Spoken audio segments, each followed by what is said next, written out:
Good night, sir. See you soon.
The views and content expressed on the following program are provided solely for informational and entertainment purposes. They do not constitute legal advice. A podcast is not a substitute for retaining a competent, licensed attorney to advise you on your specific legal situation. Break the business, play is work and work is play. Power into creators, have fun along the way. Break the business, doing what it takes. Celebrate success and learn from the mistakes. How's it going, everybody? Welcome to Break the Business, the show where we empower indie creators, talk pop culture, have a little bit of fun along the way. I am your host, Elisa Melendez, also known as ElisaRockDoc, filling in for our captain, Ryan Corella, while he attends to his most important and definitely most demanding client ever. Congratulations to him once again. But thankfully, unlike last week's episode, I am not alone. This week, I am joined by the magical, mystical, wonderful Zach Sloan, who I have not interacted in this way. What's up? Hi, Zach. How's it going? Rock Doc, I'm doing great. We're gonna. Can I take our crowd back like a couple years and break the business history? Sure thing.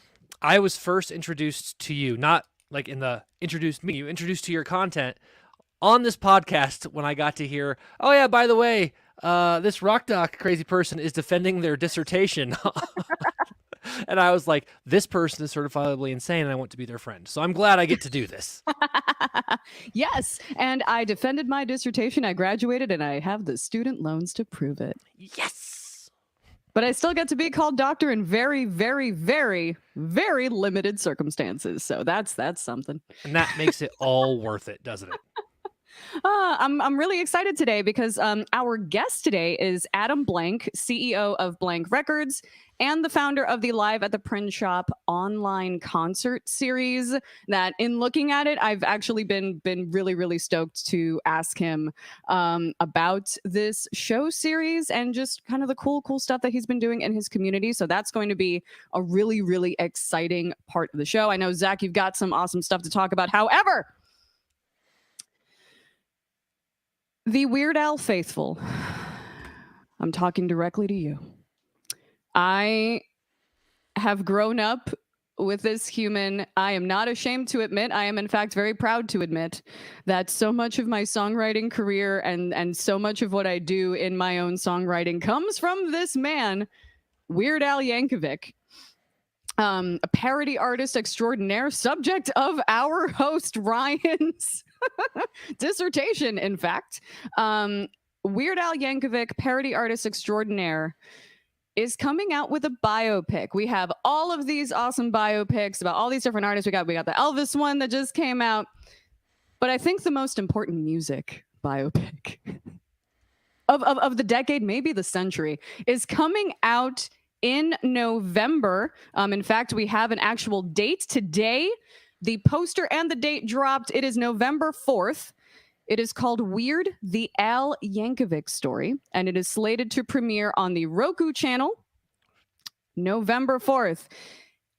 And this is already great news. I'm excited also because Daniel Radcliffe is playing Weird Al Yankovic. Now, Zach, I need to know what your experience of all of this news as we take in this poster for our live viewers. You are taking a gander at the majesty here. Daniel Radcliffe has cemented himself as one of my favorite actors of all time by doing this. This is fabulous. But like almost, I mean, everybody of my generation, like so many people pretended like they didn't like Weird Al, but we all loved Weird Al. Yeah. And I fell in love more with Weird Al when I learned, as I got into law school, and I learned about how parody works in copyright and that you don't have to pay royalties, but Weird Al pays royalties on the songs that he parodies, not because he has to, because he's a good dude. And so I have an enormous amount of respect for him as a person and as a musician, because I think he's underrated as a musician. People think it doesn't take talent to do what he does. It takes a lot of talent. And I am so thrilled. I'm going to have to get Roku for like a day to watch this thing. I didn't know that was a channel, but I will figure out how to make that happen because I want to see this. And that poster is the best. I love it. It is. Without text, I would put that poster up on my wall. Probably. It's great. It is for our podcast listeners at home. It is Daniel Radcliffe in the guise of Weird Al in a sort of red tandem jacket pant scenario, back to us, face towards the Hollywood sun, holding an accordion with his hair and that Weird Al glory. It's amazing. And I can't wait. I cannot wait. And you mentioned, Zach, and I think rightfully so, we need to give credit where credit is due in terms of his songwriting prowess.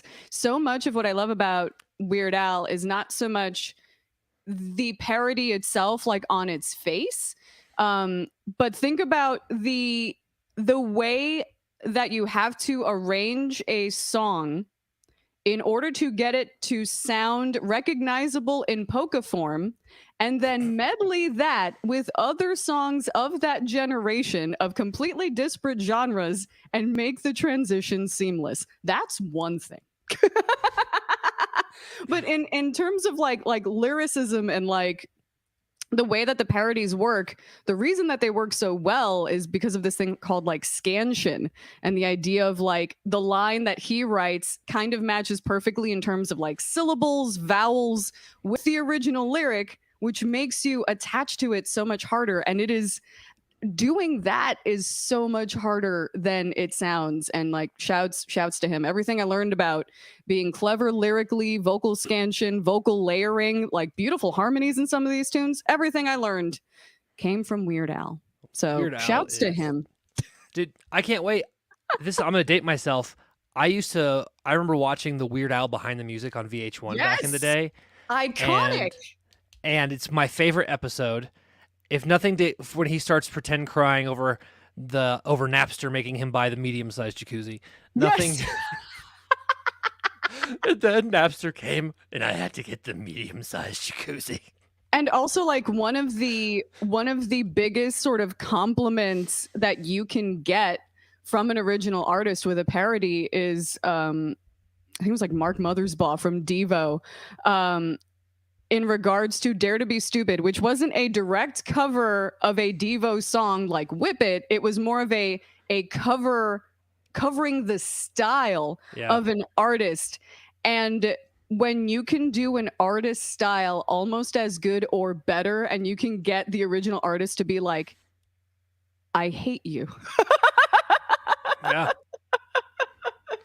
Weird Al, we salute you, my man. So good. Shouts. Now, speaking of legends, Zach. Let's talk legends. Joni.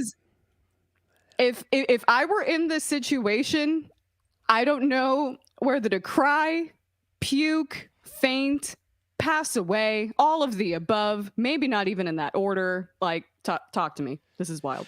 So, Joni Mitchell performed at the Newport Folk Festival, and there's a lot of context behind this. First of all, obviously, she's old. She hasn't performed in a long time, but what a lot of people don't realize is the reason she hasn't performed in a long time is that in 2015, she had an aneurysm, a brain aneurysm. She lost her ability to play guitar. She had to relearn how to do a lot of things in her day-to-day life. And one of the coolest things when I read about this was you watch the video and it's amazing. And, you know, you said something off camera about, I can't imagine trying out my new material in front of Joni Mitchell. Who said that? Brandi Carlile. Brandi Carlile, yes. It's like, I tried out new material in front of a crowd and Joni Mitchell was there. But Joni Mitchell actually said that she had to learn to play guitar. She would watch videos of herself playing her songs so that she could relearn how to play the guitar. Ooh. And so then at the folk festival, she hops up on stage, kills it. The crowd goes wild, and it's a big moment in music history. I do think that we'll talk about this as one of the most iconic moments in rock and roll and music history is her hopping on this stage.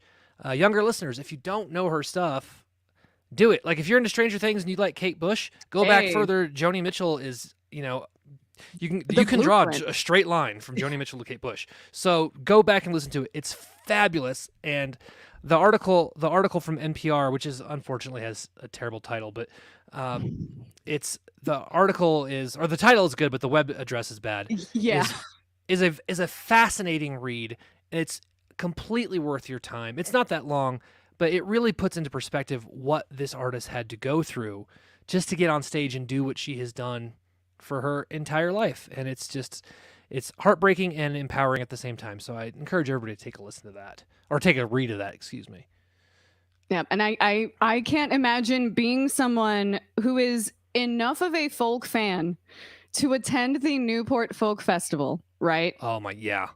And then being there, being like, hey, I'm super excited. I see, I think Winona Judd in the background of that picture in the article. Brandi Carlile is looking absolutely amazing. Excellent artist, beautiful artist in her own right. And so like, I'm already stoked. Going to the Newport Folk Festival. I could not imagine being in the audience when Joni Mitchell pops out. Like, oh my I can't even. I would cry. I would absolutely. And the crowd did, like, in fact, I mean, all your things. I don't think anybody died, but all the things you referenced. If you watch, there's a video of her doing "Big Yellow Taxi," which a lot of people don't even realize where that song came from, right? The video, and you can just see, even though you can't really see the crowd in that video, you can see the energy almost, and it's amazing. I mean, if you're a folk fan, this is gonna be a highlight of your music life, and I don't know how I would have reacted. I think I would have just stood there in stunned silence, to be perfectly honest. I would just sit there with my mouth agape going, oh my God. I mean, so not to put you on the spot, but is there an artist like that, sort of like a legacy classic artist that you haven't seen in a while, where like, if you're watching a concert and they automatically step up on stage, you're like, what? Whoa. Yeah. Honestly, I think if Robert Plant hit the stage, I would flip.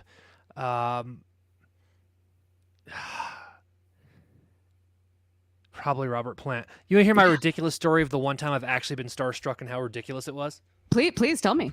I got to meet Hailstorm. I don't have, and I love Hailstorm. Hailstorm's a fabulous band. I have a green Telecaster they all signed. It's on my Instagram, and I get back there and I meet RJ Hale, the drummer, super cool dude. He signs it. We shoot the breeze, and I don't ever compare myself to drummers because I'm a terrible drummer. I know that. I've never been in a band drumming. One time for sound check, my band asked me to drum, and 30 seconds in, our other guitar player's like, never mind, I'll do it. So not intimidated, right? Then the bass player comes out. He signs, and I'm like, oh, that's super cool. And then their lead guitar player comes out, and I just froze. And I handed him the telly, and he goes, oh, a G&L. He's like, Jerry from Alice in Chains plays G&Ls. And I just looked at him, and I went, yeah. And I just couldn't. Nothing came out.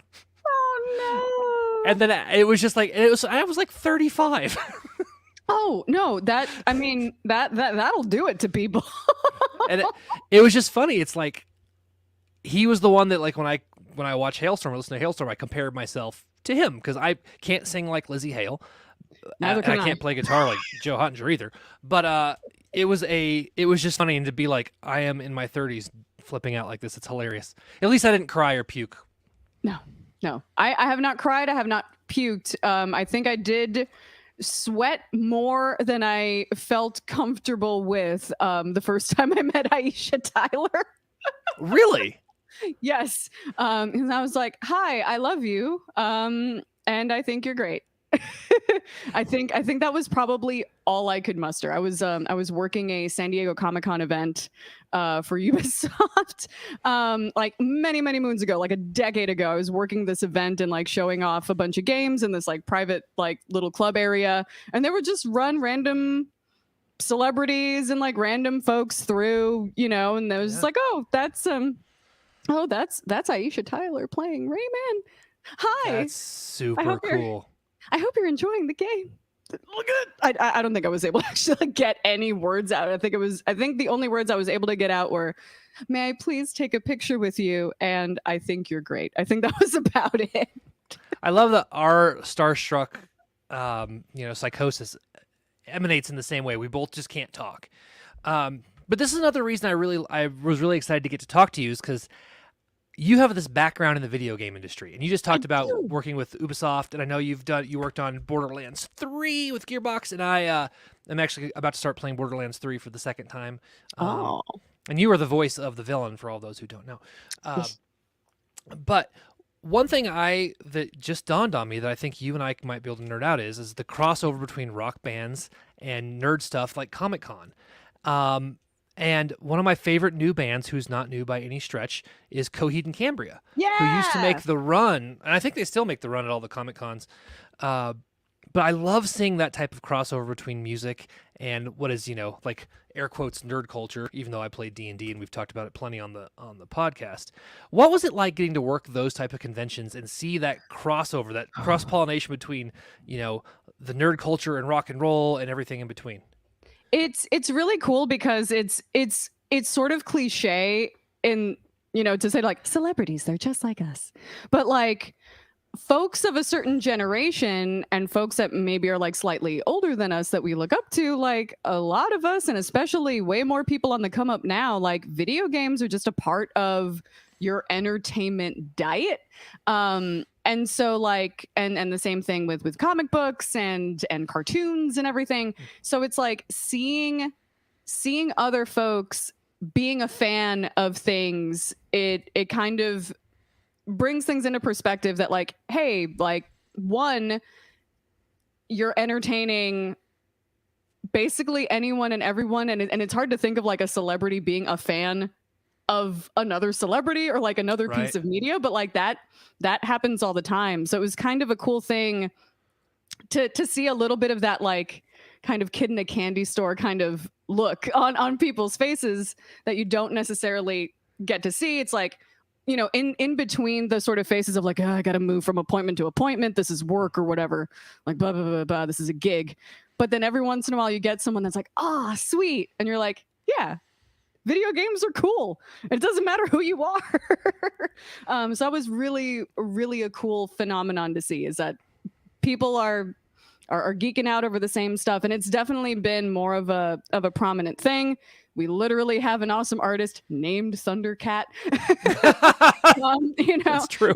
And like more and more like I've seen Megan Thee Stallion in like My Hero Academia cosplay and like name checking anime and stuff. So it's like it's ubiquitous. And I think the more people realize that musicians, athletes, celebrities, that like we all like stuff.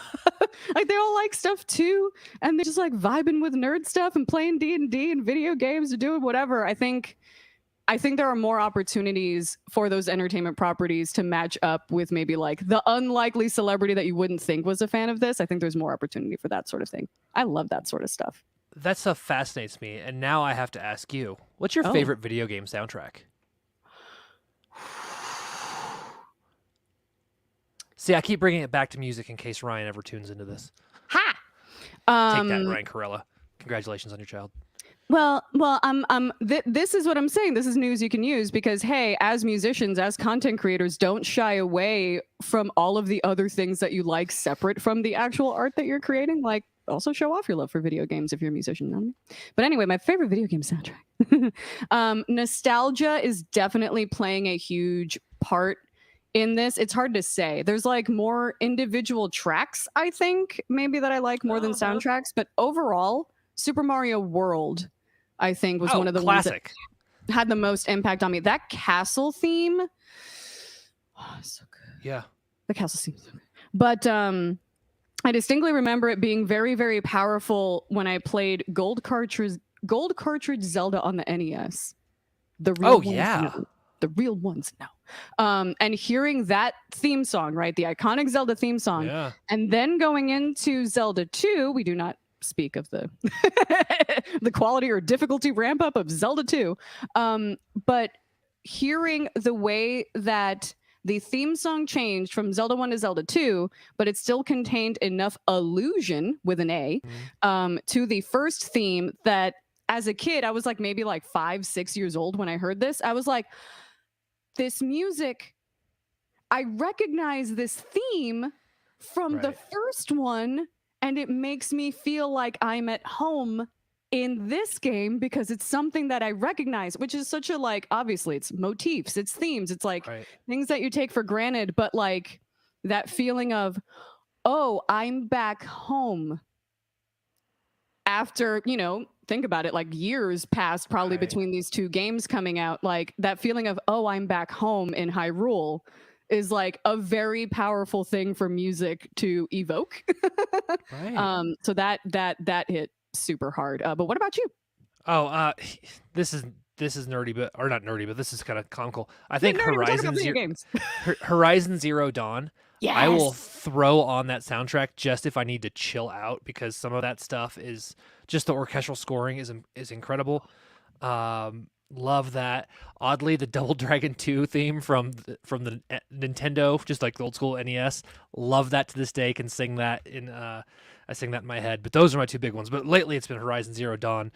I oddly have not listened to the soundtrack for Forbidden West yet, but I will do that because I've played the game, so I should probably listen to the soundtrack. But yes, these are the tie-ins that I think are important for, you know, all creators, indie and otherwise, to consider. Like if you are into video games, tie that into some of your music. Every time I'm on the show, I always talk about Mary Amber. She does a great job of tying video games, pop culture into music. But we see other artists like Rare Americans who tie in pop culture and anime sort of themes and ideas into their music videos. And even though it's not lyrically present, it's visually present. And those are things that are worth doing, and embrace, you know, let your nerd flag fly and have some fun. Absolutely. One of my favorite people to follow on Twitch is Matt Heafy, guitarist for Trivium. Awesome heavy band. Yeah. Trivium's great. Yeah. So good. And he will stream on Twitch. I think it's almost like every day at this point, practically. But not only will he stream like guitar work, like he'll stream himself tracking some stuff, which is really cool to kind of like hear and see him like literally noodling around like in Logic as he's tracking something. Sometimes he'll just be like, hey, I'm gonna throw on a Trivium album and play along to it and sing to you for a bit. When they were on tour, I loved seeing streams of the band warming up backstage, and like there was like a little backpack camera that would like literally walk around backstage and be like in the wings looking at the band and basically catch a Trivium show live from your couch if you wanted to, which is dope. But when he's not doing that, he's playing Call of Duty, he's playing Horizon, doing that online, playing Halo, like doing all sorts of stuff. Adam Cole, one of my favorite wrestlers, is the Chugs, has a whole separate personality for his video game stuff, which I think is also like another interesting tactic, which that's a whole other show potentially.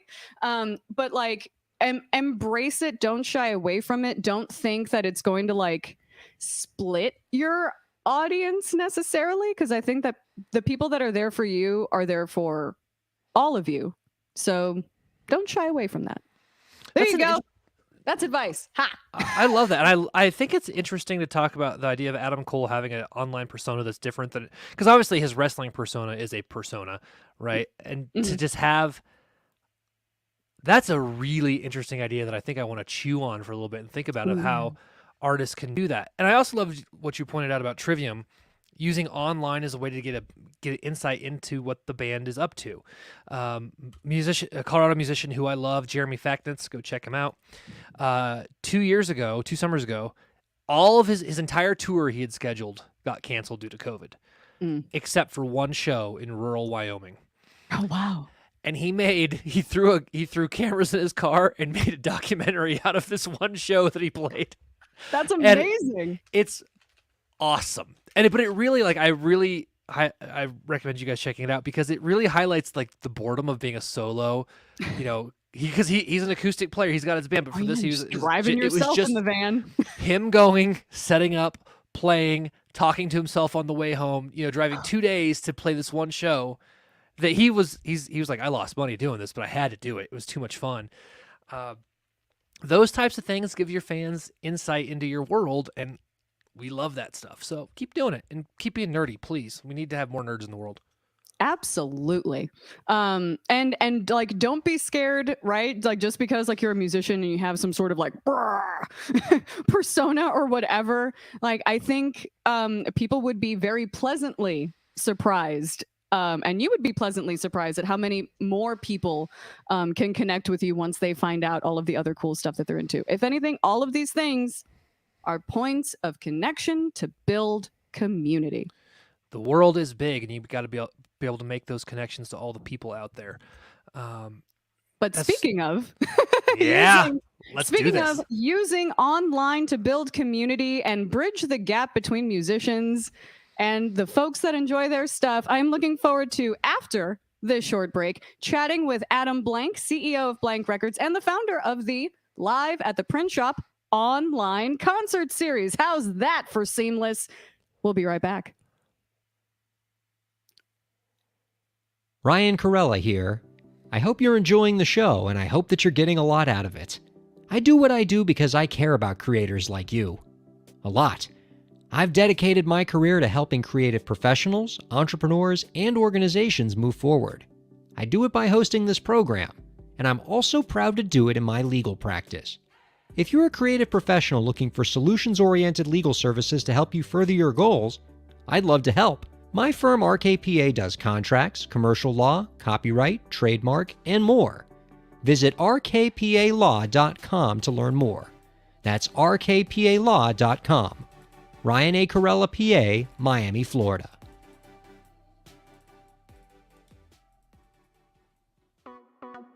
Streaming services for Break the Business provided by LEK Entertainment. LEK Entertainment is a full-service entertainment company offering everything from consultations to full-scale events and productions, including audio and video productions, voiceovers, staged theatrical productions, script and music development, and streaming services. For more information, visit lekentertainment.com. LEK Entertainment wants to help you bring your story to life.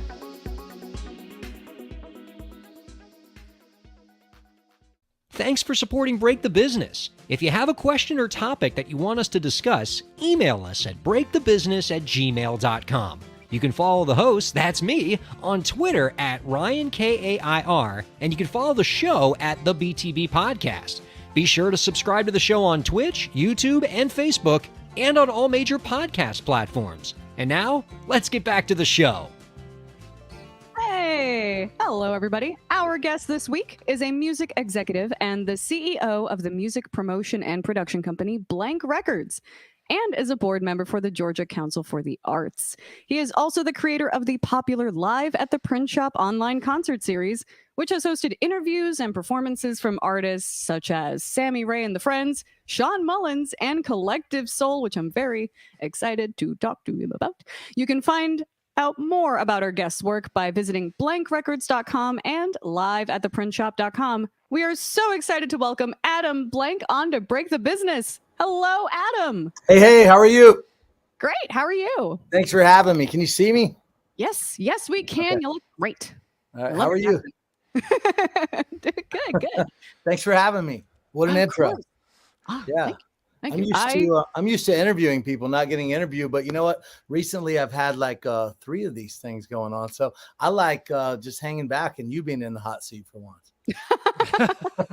Oh, I like this. No. This is great. That's, I did not write that intro. Full that's cool. disclosure. I can tell whoever did, they're hired. There you go. Good. Excellent. So being the owner of Blank Records and doing live at the print shop, clearly a passion for music is a big thing. But I hear before these endeavors, you owned and operated multiple successful recycling companies. Can you tell us a bit about that and how you made the transition to music? That's interesting. Well, I actually do still own those recycling companies. Oh. Yeah, I'm still working. I don't know if I'll ever retire from that. I'm a busy guy. I call myself, I heard this once, a serial entrepreneur. I can't sit still, one of those things. So recycling and music, what's better than that, right? 2 great things. I have a scrap metal recycling company, ABC Recycling, and this is my 26th year in business. And another business called Atlanta Polymers, and we export plastics. So we handle scrap metals, plastics, aluminum cans, and cars, and everything in between. And so, yeah, it's a really fun business. You never know what's coming through the front door. And I was never great at building stuff, but really good at smashing things. And that's all I have to do in this business. So if you're ever in Atlanta, I'm in the Atlanta area, you come by ABC Recycling and I will give you the thrill of a lifetime by putting you on a crane and letting you smash a car. You talk about therapeutic stuff, a lot of fun. Dude. But that's what I get to do at work, right? And make a few bucks. Get a crane. It's just like the claw game, like for like stuffed animals, except a big version of that. Holy crap. So hold me to it. Come see me. Dude, I'm coming to Atlanta. Absolutely. That sounds amazing. That's I was gonna almost say, as cool as having Collective Soul in your basement. It's pretty close. Yeah. So like, how does For the viewers at home, we're actually I shoot in my studio, and that's why I've got crap out because I'm making a record right now. But the idea of like a band I grew up listening to just being like there blows my mind. Yeah. How did that happen? Yeah. I'm actually in the print shop. I'll pan here a little bit. Oh. This is where we do the interviews, and it's actually a functional print shop, right? We That's have amazing. direct to garment printing machines. We have embroidery. There's kind of the backdrop, and some Blank Records. So you'll see this backdrop on the show quite a bit. And we're actually in here as well. And then there's my friend Hasbullah. You guys know who Hasbullah is? I got. He is the best. Hey, can I have him on the show really quick? This is my cardboard cutout. Sure. This is Blank Records rep, one of my favorite people ever, Hasbullah. And Hasbullah is super internet famous, and a lot of your viewers probably know who he is. So anyway, I'll feel better, and my kids are gonna think that I'm absolutely nuts, and they're right. So this setup is amazing. How did the Live at the Print Shop series happen, and what was the process of putting that whole thing together, like literally in your basement? Yeah. So the way that it happened, I started Blank Records about 15 years ago. Okay. And I've just always had an affinity for music. It's the most transformative art form, in my opinion. And it's pure energy. And therefore, music is a big part of my life. And so the way that Blank Records started, I had a bar that I owned at one time, which was not the best decision of my life, but I did. And it was a live music venue. There was an artist that came through the front door by the name of Davin McCoy, who kind of blew my mind. And so I just said, look, I want to try to break this guy. And so I was a novice, had no idea what I was doing. I formed up another company, Blank Records, and I started there. It's very tough to break a new artist, as you guys probably know. It's very, very tough. But I continued on for a while. One of the deals, we're going to fast forward to last year. I've worked on various projects, and I'd executive produced quite a few things, right? But it really wasn't checking my creative boxes. I felt like I was just paying for an experience right? Mm. And I wanted something that was my own. And so there was a band called Rehab, and they did Live at the Print Shop. They were on my label, Blank Records.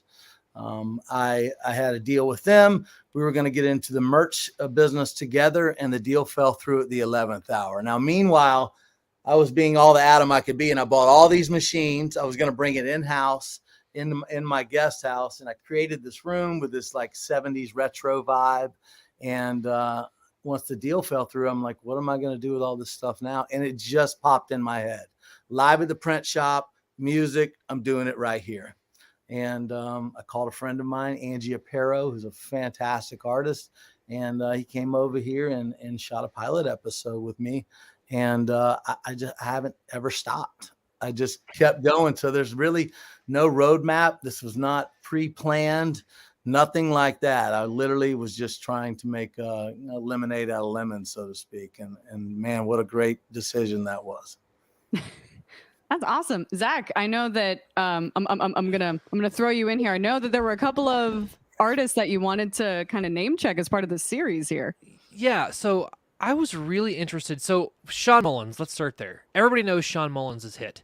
Oh wow, That was the extent of I love that song. my familiarity with his music. I watched the episode Lullaby, yeah. Oh my god! Well, thank you. I watched his set Right. on the website and blew my mind. Have you ever had an artist that came in and just you knew they were good, but then oh my god, they were great? Yeah. Because that's how I felt about Sean Mullins. Sean Mullins is a prime example of that, honestly. And that was when I had Sean Mullins here, that was kind of one of the moments where I was like, okay, he was a name for me. I was a huge fan.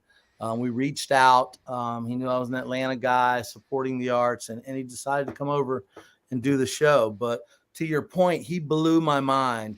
Sean is a guy who his voice just got better with age. Yeah. He's one of those guys. So if you see him today, and I highly recommend you find him and go see him, he will absolutely blow your mind. He's been doing this for 30 plus years, probably longer than that.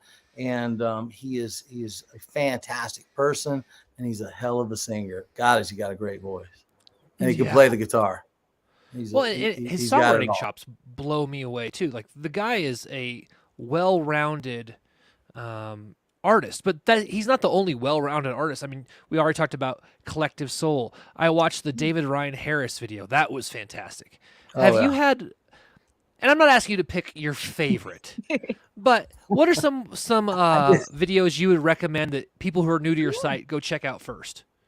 Well, I mean, you hit on one of them, and I have to mention Collective Soul because Collective Soul, I mean, they're a legendary band. They've had, 5, 6 number ones, countless top 20s. It's sold, 30, 40 million records. Those guys, this is let's talk about them real quick. So this is a cool stat. The largest selling band of the 90s. Now think about all the bands in the 90s. Like you got Pearl Jam, you've got Nirvana. Yeah. Who sold more records than any band in the 90s. Guess who that was?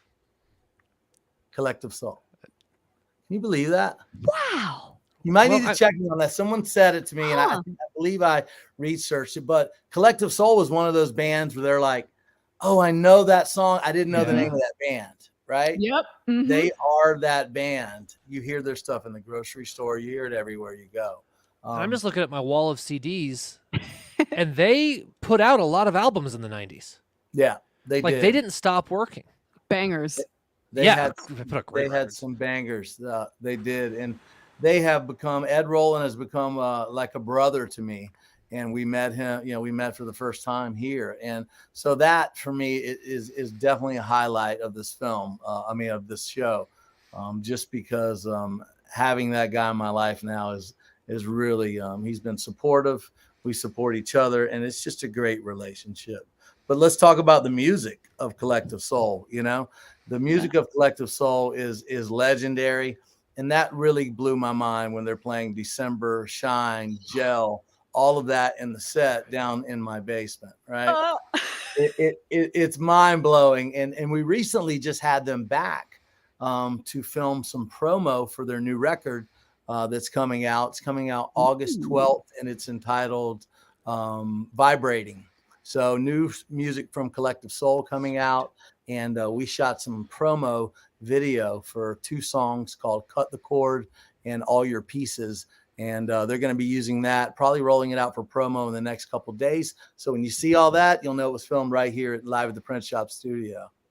Congratulations. That's so cool. Yeah, thank you. It was one of those things. Their management called me up and said, "Hey, we need some promo stuff. Do you mind?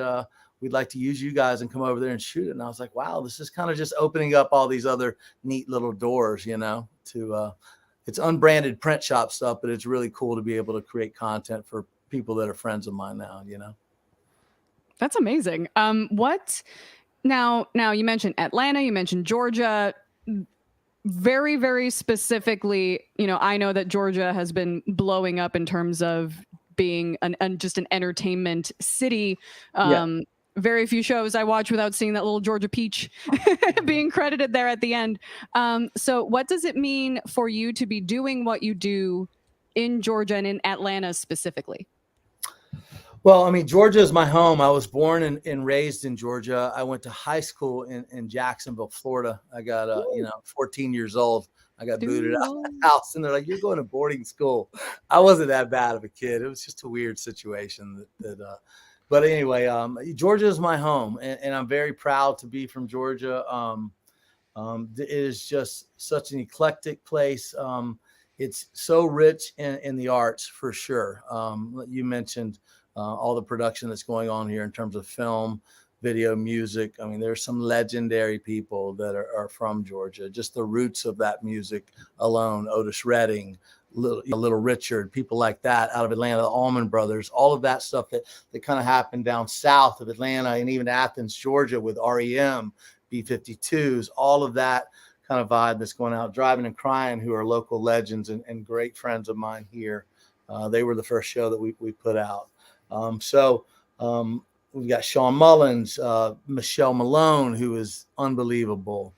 Rehab, I mentioned them. They're a Southern fusion hip hop band, and they're fantastic. But just being here is really kind of made it a little bit easier to start the show, honestly, because I could pick from so many different neighborhoods and ask some of these artists to come over, and most of them have said yes. So there's a lot of reasons that I love Georgia, but art is one of the biggest ones. There's no doubt. Cool. Now we've made some allusions, right? We have Blank Records. We have Live at the Print Shop series. You mentioned print on demand. Can you tell us a little bit about Blank Threads, like the actual print shop? Sure. Yeah. Blank Threads is we actually do merchandise here. It's a functional print shop, and you saw a little bit of the equipment here, but I have another facility off site where we do volume driven stuff. So it's actually turned into, a sort of a viable business. I do it to really support the artists. And the way that it happens is when the artist comes here, we print very unique things for them and present it to them as a gift. So it'll be like stone coasters, special shirts, golf balls. I mean, all kinds of things that we can print on here. I'm shoving all kinds of things in those printers and slapping ink on them at all times. Just trying. Here's actually a few things here. These are some of the coasters. This is actually the new cover for the new Collective Soul record. There, I don't know if you can see that, but that's the cover for Vibrating. You saw it here first. Breaking news. That's it. Breaking news. Vibrating. Go get it. These guys are badass. So yeah, we and so therefore, when we present this to the bands, they end up reordering a lot of this stuff. So we're doing merch for Sean Mullins, for example. We're doing stuff for Collective Soul. So a lot of these artists that have come through here, we start doing at least part of their merch for them, and we give them a really good deal. Everything that I do is very artist centric. I look at music a little differently than most people do in the business, so to speak. I take the business out of the music business. That's what I do. I do other things to make money. Smashing cars is one of them. Music is not. I am here to support the arts, and therefore that's where I separate myself. I've worked really hard. I'm a self-made guy, and this is my way of giving back and treating artists the way that I feel that they should be treated. And so that is kind of what the print shop is really about, is having a personal experience. And I'm in this for the intangibles, for me getting to talk to Sean Mullins, Ed Roland, David Ryan. Here's all these people that are, the Mavericks, Daryl Scott, legends that have come through here. And I am truly living a dream. I'm living a dream. And I get to, not only do they inspire me, my goal is to inspire them a little bit by the time that we spent together here at my house. That's amazing. And I cannot stress this enough. I cannot even imagine just the psychic awesomeness there is about all of this stuff and all of these legends literally being in your house. Yeah. Yeah. It's a different kind of day for them, and a lot of times they don't really know what to expect. They've seen a little bit of the show most of the time. Sometimes they haven't, but they're coming to someone's house, so they don't know what to expect. And this is a family affair. My wife, my kids, I have 3 kids. We all help with this. And then we have 10 people on the print shop staff. So when they walk through the front door, they're going to have an experience like they haven't had in the past. And we've gotten so many great compliments. I can't tell you, legends have told me this is one of the greatest days I've ever had, because there's surprises around every corner as well when they come here. And so they walk through the side door after we greet them, and there's a little marquee that my wife makes, and it's, it says welcome collective soul to the print shop, and it's got family pictures around it, and that's kind of neat and cute. And when they walk down into the studio, into my basement, most of the time they're blown away. They're not expecting the level of production that they're walking into. And that's always fun to see. I mean, it looks like Steven Spielberg shooting a film over here on film days. It's a 7-camera shoot plus a couple of GoPros for perspective. And, it's full production. And we just want to separate ourselves with quality. There's no doubt. So we go for it. And the production value is, I didn't, when I first heard that was in your basement, I didn't believe it. Because I had watched it and I was like, no, you've turned it into a professional studio that happens to be in your basement, but the production value alone is very impressive. So So hats off to you for that, man. That's fabulous. Thank you very much. And I kind of got lucky. The acoustics that we haven't really, we haven't messed with the acoustics a whole lot down there. The room is just a natural sound, and it really sounds good. Sweet. That is so cool. And I mean, even just looking at the thumbnails, I was like, oh, that's a pretty big basement. And then you swung the camera around just now, and I went, oh. Yeah, this is actually, so there's 2 things here. Let me clarify. This is the print shop, which is my guest house, which is where the pilot was shot here. This is before I interviewed people. And then once it started growing after the 4th episode, and Driving and Crying was bringing a 5-piece in here, then I took over my basement. So my basement is over there. We're not in the basement now. Okay. We perform down there, and then we do the interviews here in the print shop. But a lot of times the artist will pull out an acoustic guitar and also perform here in the interview. So it's actually 2 different rooms.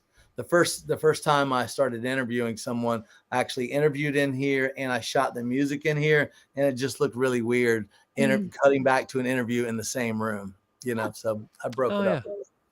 That makes sense. Yeah.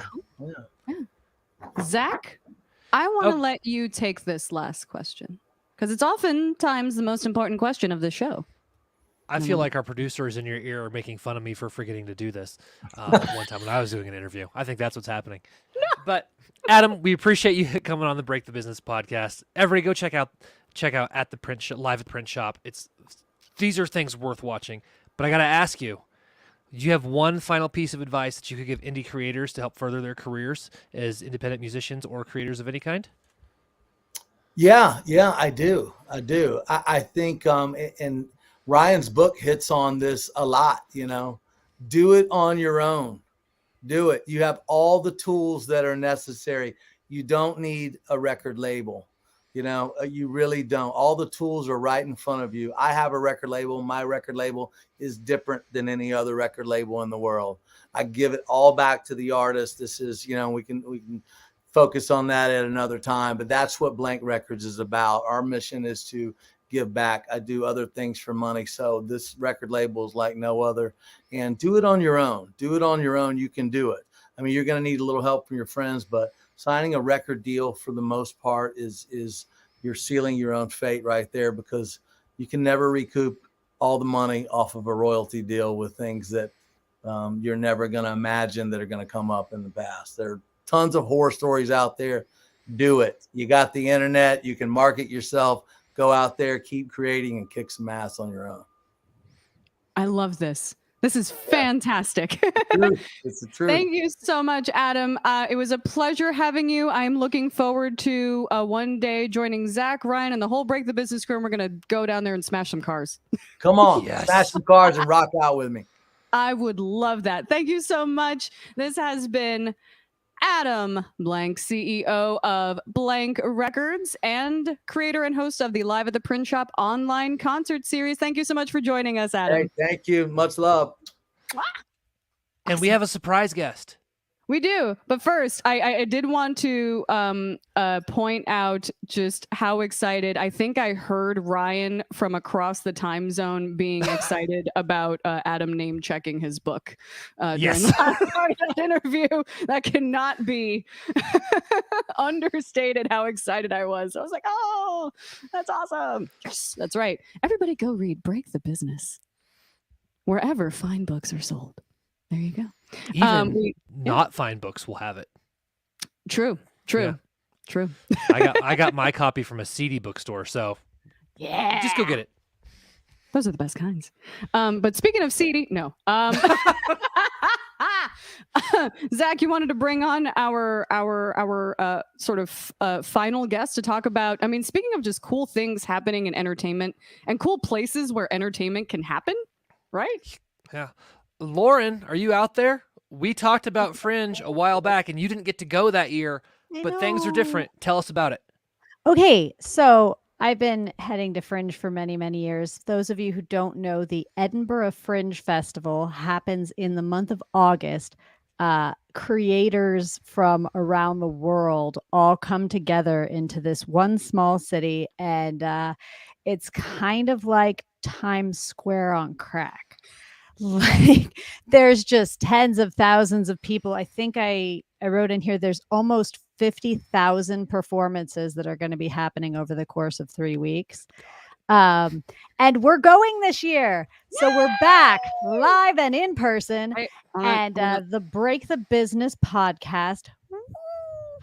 Yay! The Break the Business podcast will be streaming live from Edinburgh, Scotland. I will be taking off on Monday. I mean, we're leaving Elisa stateside. But because, who's also not going to be in town because she's going to be at Gen Con next week. So next week is going to be a wonderful dumpster fire, and I can't wait for y'all to experience it. It's going to be great. I'll be randomly on the street. So in Scotland, when we're airing this show, it will be between 2 and 3 o'clock in the morning.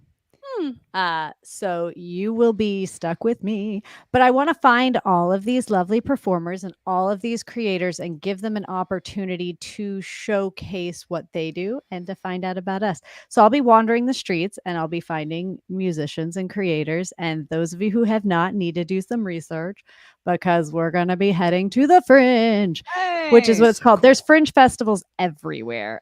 And since I have a minute, those of you who don't know, 75 years ago, because we're at the 75th anniversary of the Fringe right now, 75 years ago, the Edinburgh International Festival was happening, and they invited performers from different parts of the world to come do this world showcase.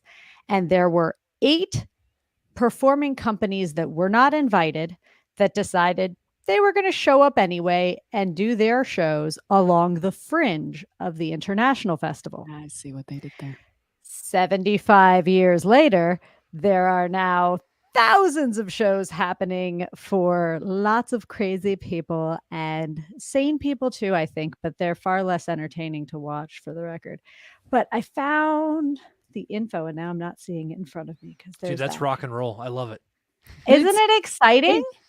It's exciting. It also feels overwhelming in a like, this is the sort of in-person version of like, there's too much content on the internet and I can't consume it all. It's that in person. It's like It's exactly that in person. It's just walking through YouTube. I love I it. have this is from 4 years ago now, but this here is the listing of shows from the last time I was there. I don't know if you can see it. Like that looks like a phone book. Now, for those listening at home, for our Yeah, younger explain. listeners, a phone book is where you would have to look up people's numbers because you actually had to dial numbers. You didn't just touch a name and it magically called them. But no, that program is huge. That looks like that looks like an academic course catalog for it's wild. Thank goodness they have an app so you can like sit there and be like, I want to see a children's theater show that's comedy at 2:00 in the morning. Oh, good, there's one.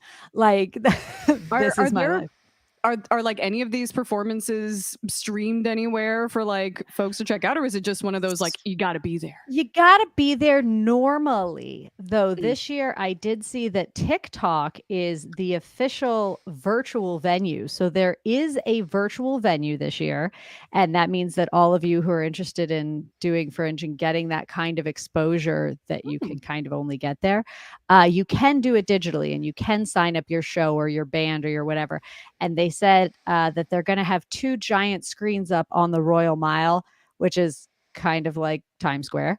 Like there's this big one long street where there's street performers everywhere and just hundreds of people walking in the middle of the street, and the shows that are happening do little showcases, and there's just complete and total entertainment everywhere. There was a guy like fitting himself into a tennis racket, and you've got like the living statues and jugglers, and it's just so much fun. They're all gonna be there with me. So cool. And the Break the Business podcast will be streaming live. I'm so excited to be going back to Fringe. It's like getting a fix for us entertainers. Like I need that kind of energy. Though if you're not one of those people, it can be like a lot of overwhelming, that kind of energy. But I can't tell you how excited I am to be going back and to be giving an opportunity to those artists. I mean, there's well-known people, there's no-name people, there's every bar, corner, street, there's pop-up inflatable venues that seat hundreds of people. Like there's a giant inflatable cow that's upside down. It's called Underbelly. Oh, man. And we'll be taking pictures and video, and we'll actually show our viewers what goes on in Scotland in August. And hopefully you all can either get out there or virtually get out there and go on TikTok and look up Ed Fringe or Edinburgh Fringe Festival. And we'll hopefully see some of you guys there. Do your, I mean, seriously, get out there and get exposure. These things really do get you seen and really do get, you know, the producers that book things will go to festivals like this to find things to fill their calendars. And so it's just an incredible opportunity. That even things like the Broadway musical 6, which is like a huge hit now, I think like originated at the Fringe Festival. I was out there. I was out there when that was. Gosh, of course now I'm like I can't remember any of them. But there are a huge number of shows, including 2 of the shows that I'm going with. I will be bringing back the one-man Star Wars trilogy and one-man Lord of the Rings. And I have been on tour with those shows for 13 years. Wow. And it started at the Fringe. I have been to 46 of the 50 states, being paid to work in them.